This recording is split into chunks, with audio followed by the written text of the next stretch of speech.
Welcome to Interviews with Innocence, a podcast about spirituality, consciousness, and exploring the wisdom our children bring into this world. I believe that our very young children are our greatest teachers. After all, they're the masters of living in the present moment, bubbling in unconditional love, enjoying the messiness of life, and curious about the universe in all its dimensions. The pure essence that young children exhibit lives within all of us. My hope is that these interviews will help us discover, embrace, and connect with the sacred core of childhood that resides within each of our hearts. I am your host, Marla Hughes. Today, I am so excited to have Mark Gober on the show. Mark is an international speaker and an author of An End to Upside Down Thinking. And he was awarded the IPPY. What is IPPY, Mark? It's an independent publishers organization. Great. Okay. As the best science book of 2019. He is also the author of An End to Upside Down Living and host of the podcast, Where is My Mind?, which is a great podcast. I suggest all of my listeners to go in and listen to that. Additionally, he serves on the board of the Institute of Noetic Sciences and the School of Wholeness and Enlightenment. Welcome to the program, Mark. Thanks for having me, Marla. Yeah, it was when I saw that you were on the board of the Institute of Noetic Sciences, I dove in reading about Edgar Mitchell. And have you met him, or did you interview him? No, I joined IONS, the board of IONS, after he passed away, so I never got to meet him. Yeah. Wow, what a guy, and for many different levels. So, Mark, how did you begin this spiritual exploring consciousness journey? Because I know that's not really was your career path. Yeah, not at all. So my background is in business. I started my career after I graduated from Princeton. I was captain of the tennis team there. I studied psychology and economics, so behavioral economics. Wasn't focused on spirituality at all or consciousness. If anything, I was very much agnostic or maybe even atheistic, nihilistic. And then I went into investment banking in 2008, which was a fun time to be in New York. And then left in 2010 to join a firm called Sherpa Technology Group, where I spent 10 years and became a partner advising large and small technology companies on their innovations. Wow. So that's my background. Has nothing to do with what I ended up writing about and doing a podcast on and speaking about. So what happened was in 2016, around August 2016, I was listening to podcasts. I wasn't listening to spiritual podcasts or anything like that. It was mostly just business and health. And I happened to stumble on an interview on a health show of a woman who talked about her own psychic abilities and how she used them with clients. And she sounded very serious in the conversation. It didn't sound like she was faking it. Right. So I remember just being intrigued enough to then listen to her podcast, which is called Healing Powers. So I listened to her interview a number of people that have had similar experiences and or have looked at science that suggests these phenomena are real and not just made up or fictional. So that led me to then look at the science and do the research. And I spent about a year not thinking I'd ever write a book about it, but just because I wanted to learn. And that is what ended up propelling me into this area. Yeah. So tell us some about the things that you've learned. I know you've explored all different avenues of survival of consciousness after someone passes. So can you just tell us a little bit about the different things you've learned? That's a big question, I know. It started for me with what some would call anomalies. So phenomena that don't make sense according to the conventional paradigm of reality, according to science and mainstream thinking today in 2020. And so I found many anomalies in different areas. And what I realized is that they centered around a single question. And the question is around consciousness, which is our sense of experiencing life, our awareness. It's the thing that's listening to or experiencing this conversation right now. We all have it. And science doesn't understand consciousness. That was one of the big findings for me, which is that we know consciousness exists because it's required to even ask the question about consciousness or to study anything or to have a life. But science doesn't understand how consciousness could come out of a brain. which is what many scientists assume. So everything that I've done is look at this assumption. Does consciousness come from the brain? And what I found is that Science magazine, for example, has called this the number 2 question remaining in all of science. It's called the hard problem of consciousness. No one knows how something that's physical, like a brain, could create something that's not physical, like consciousness. That begs the question, what's the first question? So the number 1 question is, what is the universe made of? And I would argue that it's the same issue. Consciousness is the basis of the universe. The brain does not create consciousness, which is why Science magazine's number 2 question has not been answered. So they're interrelated. And the way I look at consciousness now is to say that the brain is related in our experience of consciousness, but it's not the creator. It's more like an antenna receiver, or more precisely like a filtering mechanism or a blindfold. So it's like consciousness is filtered through the brain so that we have a particular experience, but the brain isn't what's creating that experience. It's literally just kind of steering us to have certain types of perceptions. So if that's true, that the body and brain are not creating consciousness, there are many implications. So number 1 is consciousness isn't localized to the body. So things like psychic phenomena, remote viewing, clairvoyance, telepathy, all these things become possible. And also survival of bodily death, so near-death experiences, mediumship, children with past life memories. All these things are not anomalies all of a sudden. They are only paranormal if we say that normal is the brain creates consciousness, which is an unproven assumption anyway. So I would argue that we have to redefine what normal is in a more comprehensive way, where consciousness is the basis of reality, and then all of these quote unquote anomalies become very possible. Right, right.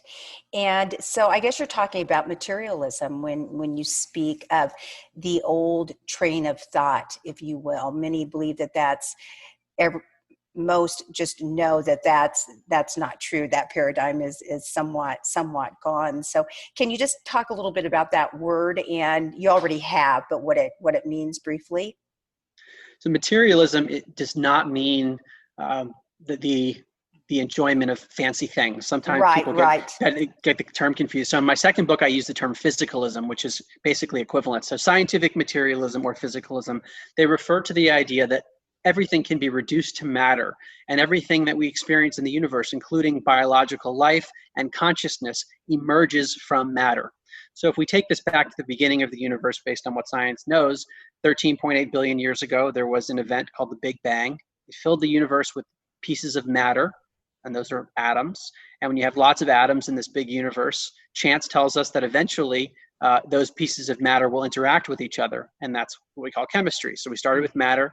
Now we have chemistry, and then when you have lots of random chemical reactions in this big universe, through chance, you end up with a self-replicating molecule like DNA.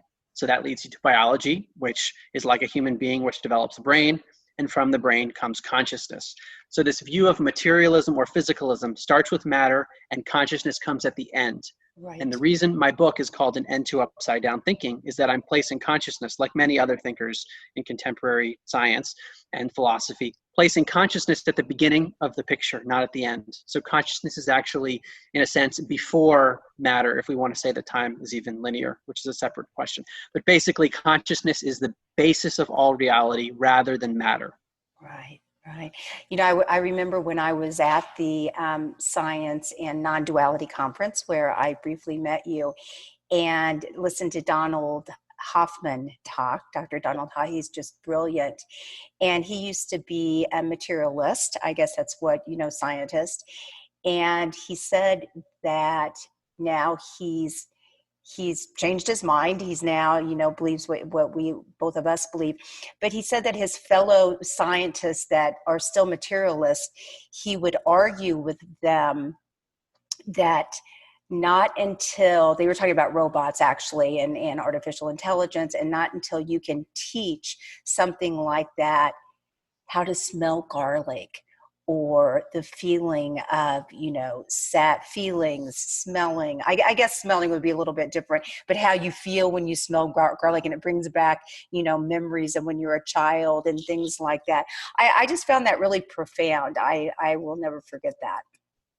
It's a very important point, because what a lot of people are saying in the field of artificial intelligence right now is, if we can just replicate the way the brain works, Right. since consciousness comes from the brain, then we could create a conscious machine that is capable of having feelings and is capable of sensing things in the way that a human does.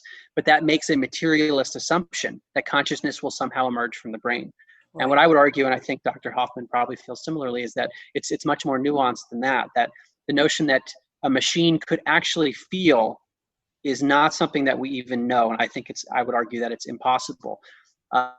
So I think it's really important, especially when we watch shows that are on TV like Westworld, which is basically this dystopia of artificial intelligence, where the machines develop memories all of a sudden because they reach a Right. certain point of complexity, then they take over.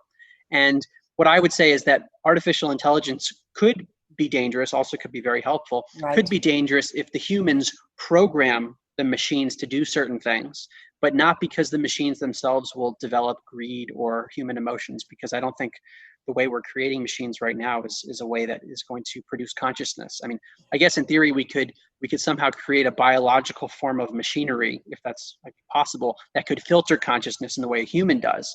Maybe that would be a form of artificial intelligence in a way, but that's more of a biological intelligence versus what we hear of in the media. Right. Right. Well, I also remember them talking about virtual intelligence, and what excited me about that was a little bit of what we're talking about, is that it could be a very good thing, because it could help one feel the way maybe that starving child feels, or that really sad, or someone in a solitary confinement feels, and hopefully develop empathy. So it's bringing it back to, the consciousness of right now with us in the human form, but to help develop compassion and empathy. Does that make sense, what I just said? Yeah, it does. I think that's probably the best way to develop empathy, is to somehow feel it through the other person. And this Right. brings us to something we were talking about right before the interview started, the life review phenomenon in the near-death Exactly. experience. I was just This thinking is of that. that's the most visceral way to have an experience through someone else's eyes. And I think Right. my favorite example is that of Daniel Brinkley, who I interviewed for my podcast, Where's My Mind? He had 4 near-death experiences. He was electrocuted, struck by lightning, had open heart surgery twice, brain surgery once, and each time he had a life review where he relived the events of his life through the eyes of the people that he impacted. And for him, this was particularly meaningful because he fought in Vietnam in his earlier days. So during his life review, he had to relive the deaths of the people that he killed. And not only that, but he felt the pain of the child that would no longer have a father because Daniel had killed the father in combat. So this is demonstrating the interconnectedness that I'm speaking of at the level of consciousness, and is also like kind of the ultimate way to experience empathy. And so Daniel came Exactly. Daniel came back from that experience forever changed, and he went from being a very materialistic person who cared about more superficial things to becoming a hospice volunteer. Wow. And then, not to mention, to put the life review along with the research on past lives of children, past lives of really anyone, but children are just so profound, because they found so many of them to be true when they go back and look at the research. And just to know that then you come back and just try to be a better person, learn those lessons again. Because I remember in your interview with Daniel, is that how you say it? Yeah, Yeah. Daniel, that he said he really tried to come back, and be a great person, but we are all human. But just to bring the reincarnation back into that too, if someone doesn't have a near-death experience. Yeah, Which brings up absolutely. the implications of all of this. So how do you walk differently in this world after diving deeply into this topic? Hmm. Well, I think very differently than I used to. I used to think Yeah, consciousness came from the brain. Would not have even said it that way because I thought it was already just known. that's what it That's was.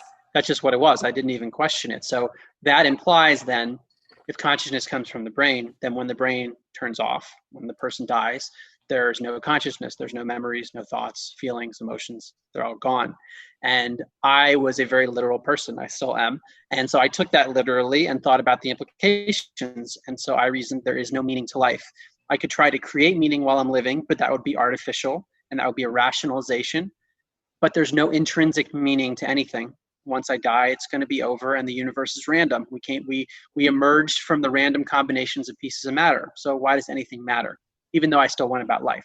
So that was my old paradigm. And now I'm talking about past lives and near-death experiences people have when their brains are essentially off or completely off. And so I view life as very meaningful now. And I think I'm still trying to figure out exactly what that is, to the extent the human brain is full of comprehending any of that. But I do think the consciousness continues beyond the body, and that reincarnation seems to be part of the cycle of learning and evolution for an individual consciousness within the broader consciousness. The analogy that I often use is from Dr. Bernardo Kastrup, who says that we are like whirlpools in a stream of consciousness. So we have these individual experiences as whirlpools, but we're fundamentally interconnected as part of the same stream. So the water doesn't leave the stream even if it stops being a whirlpool. It just transitions into a new form. Yeah, my perspectives are very different. I see the interconnectedness in everything much more than I used to, or it's just more top of mind than it used to be. And also I view my own existence in this body as kind of a blip on an infinite time scale. And so I think I'm still adjusting to that. Yes. How do you personally, I mean, do you think your friends and family, loved ones have seen a change in you after diving in, or do they all just kind of think you're well, crazy? it probably depends on who you ask. I think some people probably think I'm nuts, and some people probably think it's cool what I'm doing. Yeah. I do think people have noticed a shift in me. And actually around the time that I became exposed to these topics in 2016, and I talk about this in my new book, End to Upside Down Living, I was going through a difficult time. A lot of things in life weren't going my way, business, personal life, combined with the fact that I was a nihilist and I was about to turn 30, realizing that all the things I was striving for actually weren't leading to happiness, and I wasn't hitting the goals that I wanted in certain areas, even though I had already achieved a lot. So I wasn't in the best place. And since this kind of awakening experience, I'm in a much better place. And I think people have noticed that. And also my life has actually changed. So I spent 10 years at my now prior firm and decided to leave in December of 2019, or I gave notice then. And then in early 2020, before a lot of the COVID stuff, I was actually transitioning out of my role. So from being a career business person, like that was my life, that's all I did, to now I'm doing many, many hours of meditation a day. And I spend most of my time researching and having conversations like this and thinking more about what I'm doing to help people in the world. I just feel less like I actually need anything. I don't feel like there's that much that I need other than just basic stuff to stay alive. But I'm thinking more about what I can be doing to contribute To the world, to humanity. Yes. Yeah. So let's talk about meditation a little bit. How did you, I'm sure you, when you went into research and contemplative, practice came up quite a bit. And if you studied Buddhism and all those things also, what kind of not what kind of meditation, but what has meditation done for you? Well, I will start by saying that meditation is somewhat new for me. Even though I got involved in all this stuff intellectually in 2016, I was very resistant to meditation until several months ago, really, because I just couldn't sit still. Right. And I went on a meditation retreat, a silent retreat with Mukti, who is Adyashanti's wife. She's a teacher as well. And this was in February of 2020, 6 days, silence. There's a satsang, question and answer with her once a day, where some people could ask questions. But other than that, there was no even gesturing at people. And so that experience kind of ignited a lot of energy experiences where I actually feel energy in the chakras. I mean, I'd read about chakras, but I didn't, it was sort of fictional to me and mythical. And now they're very real in my everyday experience. So that started through the process of meditation. And the way I look at meditation, and so actually, after that meditation, I wrote my second book the week after. And then I went on another silent retreat with Adyashanti, Mukti's husband, for 5 days. So I did a lot of meditation in a short amount of time, and since then I've continued it. If we view the brain as a filter of consciousness, then that would imply when we get the brain out of the way, it's possible to experience this enriched reality So things like near-death experiences where the brain's kind of knocked out, people have these very Right. enriched realities. Psychedelics, there's research now that's suggesting that brain functioning is reduced during a psychedelic trip when people have these enriched experiences of ultra reality. We see this with savant syndrome, people that have Yes. impaired brains and yet they have incredible mathematical abilities. So there's this pattern of less brain, more consciousness. And I think meditation is another example of that. By getting into a state, however one wants to do it, whether it's transcendental meditation, like repeating a mantra in the mind or focusing on the breath. In my case, meditation is more of a surrendered state where I'm consciously just trying to tap into the intelligence of the stream of consciousness and just be a vessel for it. And sometimes I'm thinking a lot, other times I'm not. But Right. in any case, I think it's quieting the brain somehow, quieting the mind. If we think of consciousness as the sun, to use another analogy, it's like we all have clouds that are blocking the sun. The sun's always there shining its rays, but through conditioning and lots of thinking, we have clouds and emotions that get in the way. Right. And so meditation is a way of removing some of the clouds so more of the pure rays of consciousness can come in. Yeah, beautiful. Very, very well said. So I gave you a few questions that I wanted to expand your mind a little bit more and how you thought after all this research, what if as a little child, when you were still seeing spirit and still close to the source and maybe remembering it, maybe not so much, if you would have been in an appropriate way taught these things that life continues. And I mean, just to even think about, if you're raised thinking about the life review, in childlike terms, what do you think the implications would be if we started, redefining, reteaching a new paradigm for this information? Well, that's an important question, and it really gets to the heart of why I'm doing what I'm doing. Because I think understanding these ideas, that this is just built into the nature of reality itself. These are not just fantastical ideas. This is based on a lot of science Right. and philosophy. That this is the most sensible paradigm of reality, where what you just described, the interconnectedness, the fundamental nature of consciousness. So I think it would shift everything in the world if a large number of people had a shift in consciousness. But when I think back to my own life, if I had understood these topics when I was really young, I have mixed feelings about it, because I probably would not have prioritized the things that I ended up prioritizing, which ironically, or maybe not coincidentally, led me to be able to write the books that I'm writing and to do the podcast, because I was so well trained. I Right. might not have cared enough to train athletically, academically, if I knew what I know now. Right. So there might be some method to the madness of the struggles that I went through, and sort of almost military level training investment banking is a really brutal environment, at least for in business and being a And in college athlete. 2008. Yeah, God. everything I did was not military, but it's that kind of a mindset of Right. of hard work and learning and having to be a perfectionist. I would have had different priorities if I understood what I Yeah. now know. So I have mixed feelings about it. Right, but would it have to be that way? I mean, maybe you could still be very, businesslike, but just be a little happier in your heart. And You're right. It's a tricky one, because I don't it think that is. having this mindset excludes or precludes being in business or being in the world. I'm not Right, saying that right. at all. But Yes, I just yes, know, no, I know.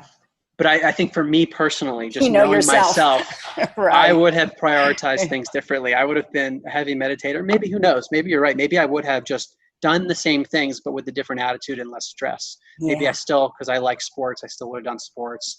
And maybe I just would have enjoyed business more than I did. Whereas before I viewed it as pretty much a constant stressor.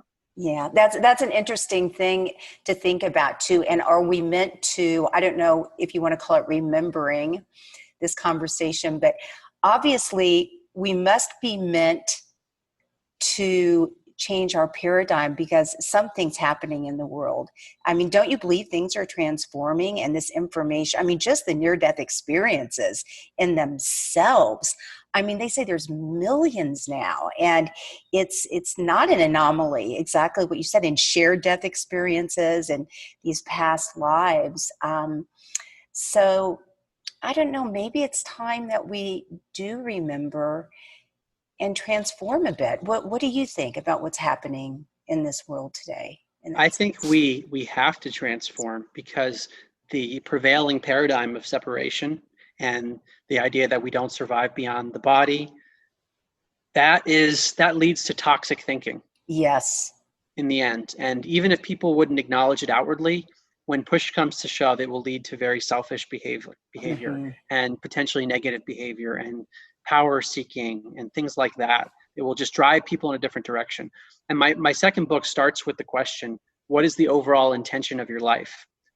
The answer to that question, that's what I spent a whole book building towards based on a scientific worldview. The answer to that question depends on your view of reality. And I think the view of reality, the prevailing one, this materialistic one, maybe not many of your listeners, but I think in the mainstream, materialism is still the prevailing paradigm. Yes. That leads to what I think are the problems in the world today. A lot of the conflict is based on a misunderstanding of reality. So I think correcting a view of reality is the only way that we're going to fix this at the core level. Any other correction is kind of like fixing a symptom rather than the disease. Yes. And I don't know if you've read Life Cycles. I'm No. Christopher Bosch, and I think that's how you pronounce his name. And he talked about the three different perspectives. And I'll just say this briefly.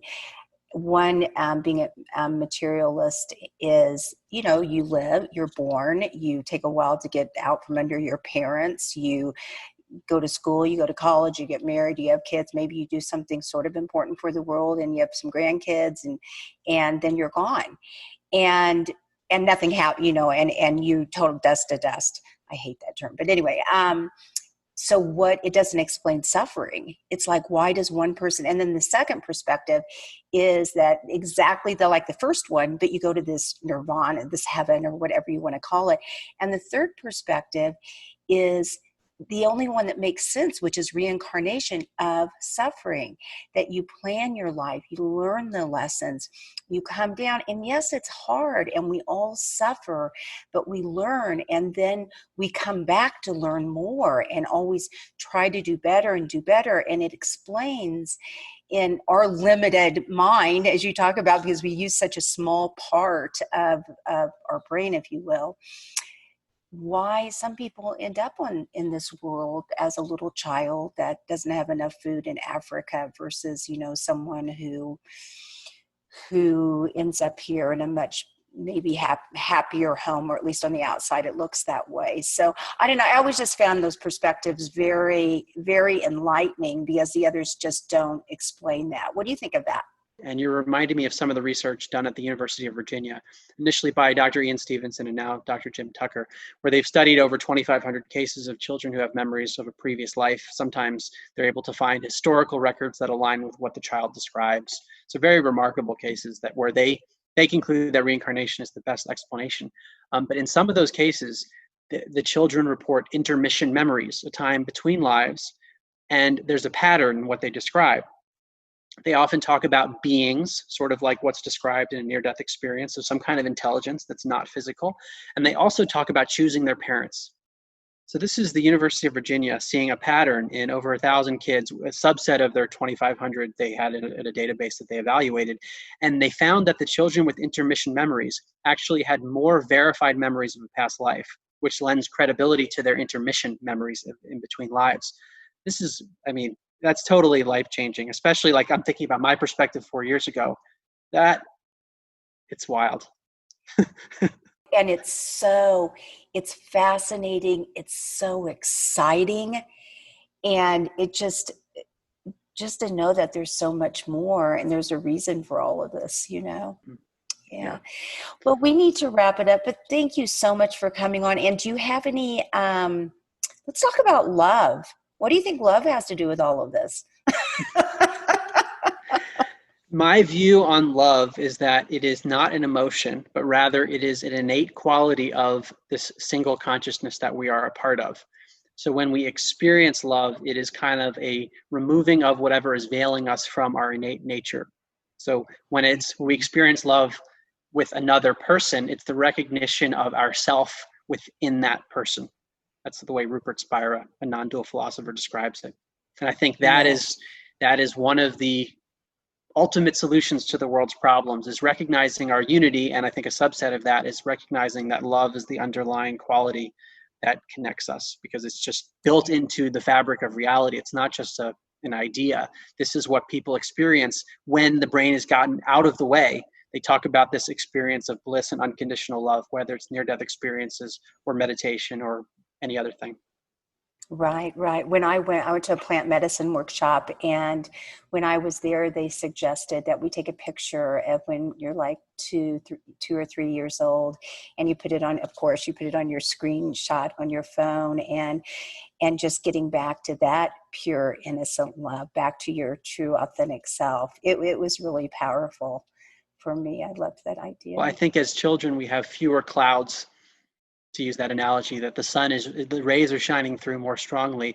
And as we age, we learn things, we have new conditioning, and emotions come in. So we develop these clouds that end up blocking us from that innate intelligence of consciousness, which is made of this love, bliss, whatever it is, this thing that's just innate within consciousness.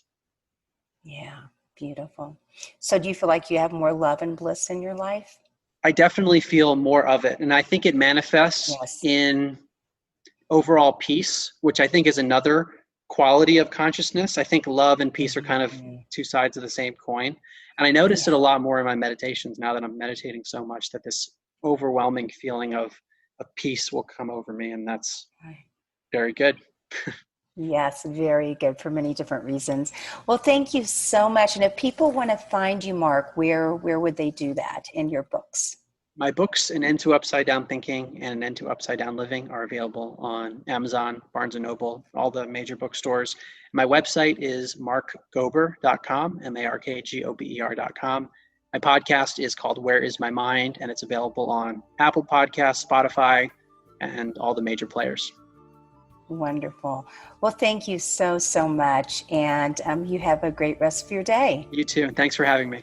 You're welcome. Thanks, Mark.